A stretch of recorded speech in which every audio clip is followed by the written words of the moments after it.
नमस्कार मेरे कक्षा 9वीं के छात्र मित्रों। आज हम हिंदी लोक भारती से द्वितीय सत्र का पाठ क्रमांक 5 पढ़ेंगे, जिसका शीर्षक है अतीत के पत्र। अतीत यानी बिता हुआ समय। इनके लेखक हैं विनोबा और गांधी जी। विनोबा भावे जी का पूरा नाम विनायक नरहरि भावे था। स्वतंत्रता संग्राम सेनानी, सामाजिक कार्यकर्ता तथा प्रसिद्ध गांधी विचारक थे। विनोबा भावे जी का परिचय यही है। और महात्मा गांधी जी का पूरा नाम तो मोहनदास करमचंद गांधी था। आप भारतीय स्वतंत्रता आंदोलन के प्रमुख राजनीतिक एवं आध्यात्मिक नेता भी थे। दोस्तों, यहाँ पर दो पत्र हैं। प्रथम पत्र में विनोबा भावे जी का दृढ़ निश्चय, देश सेवारत परिश्रम, अनुशासन एवं गांधी जी के प्रति समर्पण, सब कुछ निछावर करने की भावना एवं श्रद्धा मालूम होती। तो दूसरे पत्र में महात्मा गांधी जी का भी भावी जी के प्रति विश्वास, पितृव्रत प्रेम, पिता समान प्रेम दिखाई पड़ता है। इन दोनों पत्रों से हमें विविध मानवीय मूल्यों को अपनाने की प्रेरणा प्राप्त होती है। तो आइए दोस्तों, जिस तरह से हम पत्र लेखन की शुरुआत में महोदय वगैरह लिखते हैं, उसी तरह से विनोबा भावे जी ने परम पूज्य बापू जी कहा, लिखा और पत्र की शुरुआत की। 1 साल 1 वर्ष पहले अस्वास्थ्य के कारण आश्रम से बाहर गया था। यह तय हुआ था, निश्चय हुआ था, अस्वास्थ्य, तबीयत ठीक न होने के कारण, कि 2-3 मास यानी महीने वाई रहकर महाराष्ट्र में सातारा जिला में वाई एक गांव का नाम है, शहर का नाम है, आश्रम लौट जाऊंगा। पर 1 साल बीत गया, 1 वर्ष बीत गया, फिर भी मेरा कोई ठिकाना नहीं। पर मुझे कबूल करना चाहिए, मानना चाहिए कि इस बारे में सारा दोष मेरा ही है, गलती मेरी ही है। वैसे मामा फड़के इतिहास में नाना फडणवीस बहुत प्रसिद्ध व्यक्ति थे। मैंने 1-2 पत्र लिखे थे। आश्रम ने मेरे हृदय में खास स्थान प्राप्त कर लिया है। इतना ही नहीं, अपितु परंतु मेरा जन्म ही आश्रम के लिए है, ऐसी मेरी श्रद्धा बन गई है, विश्वास बन गया है। तो फिर प्रश्न उठता है कि मैं 1 वर्ष बाहर क्यों रहा। जब मैं 10 वर्ष का था तभी मैंने ब्रह्मचर्य व्रत का पालन करते हुए देश सेवा करने का व्रत लिया था, प्रतिज्ञा की थी। ब्रह्मचर्य, आजन्म ब्रह्मचर्य मतलब पूरा जीवन ब्याह न करना, शादी न करना। उसके बाद मैं हाई स्कूल में दाखिल हुआ। उस समय मुझे भागवत गीता, जिसको हम भगवत गीता कहते हैं, भागवत गीता के अध्ययन का शौक लगा। पर मेरे पिताजी ने दूसरी भाषा के तौर पर फ्रेंच लेने की आज्ञा दी। उस समय में अलग अलग भाषाओं को, जैसे आप हिंदी, मराठी, अंग्रेजी लेते हैं, उस तरह से फ्रेंच भाषा सीखने का भी प्रबंध था। तो भी गीता पर का मेरा प्रभाव, प्रेम कम नहीं हुआ था। गीता उनको बहुत प्रिय थी, भगवत गीता। और तभी से मैंने घर पर ही खुद ब खुद संस्कृत का अभ्यास शुरू कर दिया था। संस्कृत एक भाषा है।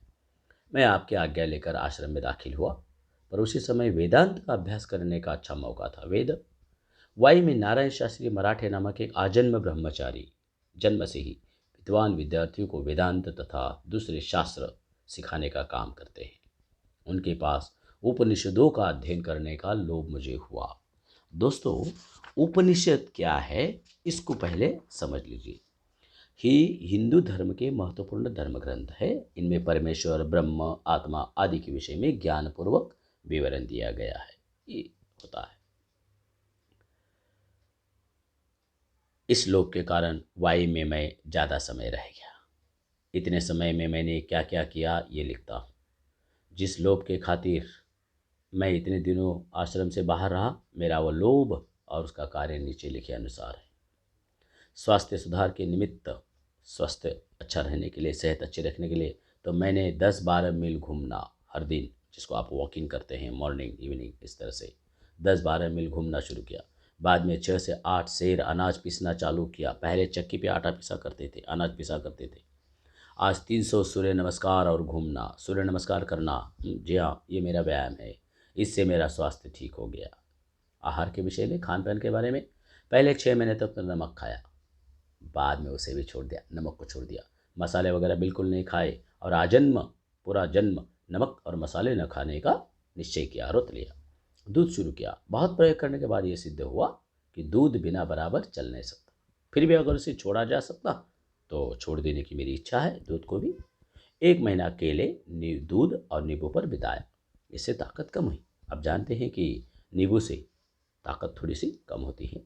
लेकिन फिर भी उन्होंने फिर क्या किया, कार्य, उनका कार्य देखिए, गीता का वर्ग चलाया, भागवत गीता का बच्चों को शिक्षा दी। इसमें 6 विद्यार्थियों को अर्थ सहित सारी गीता सिखाई, बिना पारिश्रमिक, बिना कुछ लिए, पैसा नहीं लिया। ज्ञानेश्वरी 6 अध्याय संत ज्ञानेश्वर ने ज्ञानेश्वरी लिखी। जी हाँ, इस वर्ग में 4 विद्यार्थी थे। उपनिषद 9, इस वर्ग में 2 विद्यार्थी रहे। हिंदी का प्रचार किया। मैं स्वयं अच्छी हिंदी नहीं जानता, फिर भी विद्यार्थियों को हिंदी के समाचार पत्र पढ़ने पढ़ाने का क्रम रखा। जी हाँ, समाचार पत्र, अखबार, न्यूज़पेपर। अंग्रेजी सिखाई 2 विद्यार्थियों को। यात्रा लगभग 400 मील पैदल की, 400 मील पैदल चले।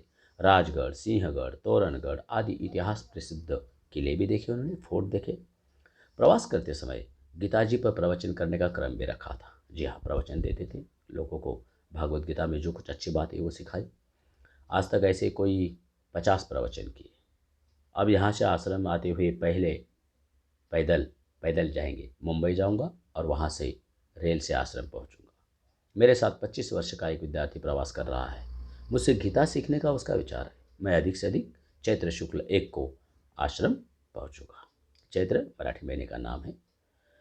वाई में विद्यार्थी मंडल नाम की एक संस्था की स्थापना की। उसमें एक वाचनालय खोला, वाचनालय, ग्रंथालय, और उसकी सहायता के लिए चक्की पीसने वालों का एक वर्ग शुरू किया। उसमें मैं और दूसरे 15 विद्यार्थी चक्की पीसते। जो मशीन के चक्के पर पिसवाने ले जाते, उनका काम हम 1 पैसे में 2 सेर से हिसाब से कुछ पैसे लेकर करते और ये पैसे वाचनालय को दे देते। पैसे वालों के लड़के भी इस वर्ग में शामिल हुए थे। ये वर्ग कोई 2 मास चला, 2 महीने चला और वाचनालय में 400 पुस्तकें इकट्ठे हो गई। ये होता है ग्रंथों के प्रति प्रेम। सत्याग्रहाश्रम के तत्वों का प्रचार करने का मैंने काफ़ी प्रयत्न किया। बड़ौदा में 10-15 मित्र है, इन सबको लोक सेवा करने की इच्छा है। इस कारण वहाँ 3 वर्ष पहले हमने मातृभाषा के प्रसार के लिए एक संस्था स्थापित की, जिसमें हमारी मातृभाषा होती है ना, मदर टंग। इस संस्था के वार्षिक उत्सव में गया। उत्सव यानी संस्था के सभासद इकट्ठे होकर क्या काम किया, आगे क्या करना है, इसकी चर्चा करते हैं। उसमें मैंने वहाँ हिंदी प्रचार करने का विचार रखा। मेरी श्रद्धा है, विश्वास है कि वह संस्था ये काम जरूर करेगी। आपने हिंदी प्रचार का जो प्रयत्न शुरू किया है, महात्मा गांधी जी ने शुरुआत किया थी हिंदी का प्रचार करने की, उसमें बड़ौदा की ये संस्था काम करने को तैयार रहेगी। अंत में सत्याग्रहाश्रम निवासी के तौर पर मेरा आचरण कैसा रहा, ये कहना आवश्यक है। आचरण, व्यवहार, अस्वाद रुत, जी हाँ, फीका खाना। इस विषय पर भोजन संबंधी प्रकरण में मैंने ऊपर जानकारी दे चुका हूँ, लिखा हूँ। अपरिग्रह, बिल्कुल किसी चीज़ का संग्रह न करना। जी हाँ, सिर्फ क्या था उनके पास, लकड़ी की थाली, कटोरी, आश्रम का एक लोटा, धोती, कंबल और पुस्तकें, इतना ही परिग्रह रखा, इतनी चीज़ें उनके पास थी। पहनावे में भी बंडी, कोट, टोपी वगैरह न पहनने का रोक लिया है। इस कारण शरीर पर भी धोती ही ओढ़ लेता हूँ। बंडी, कोट वो नहीं ले पहनना है तो सिर्फ धोती। करके पर बुना कपड़ा ही इस्तेमाल करता हूँ। स्वदेशी परदेशी, आप तो जानते हैं, लोकमान्य तिलक के समय में भी स्वदेशी परदेशी थे, तो स्वदेशी परदेशी का संबंध मेरे पास है ही नहीं। आपके संबंध मद्रास के व्याख्यान के अनुसार व्यापक अर्थ न किया, वही तो अच्छा है। सत्य, अहिंसा, ब्रह्मचर्य, इन व्रतों का परिपालन अपनी जानकारी में मैंने ठीक ठीक किया है, ऐसा मेरा विश्वास है। अधिक क्या कहूँ। जब भी सपने आते हैं, जब भी सोचते हैं विनोबा जी, तब मन में एक ही विचार आता है, क्या ईश्वर मुझसे कोई सेवा लेगा।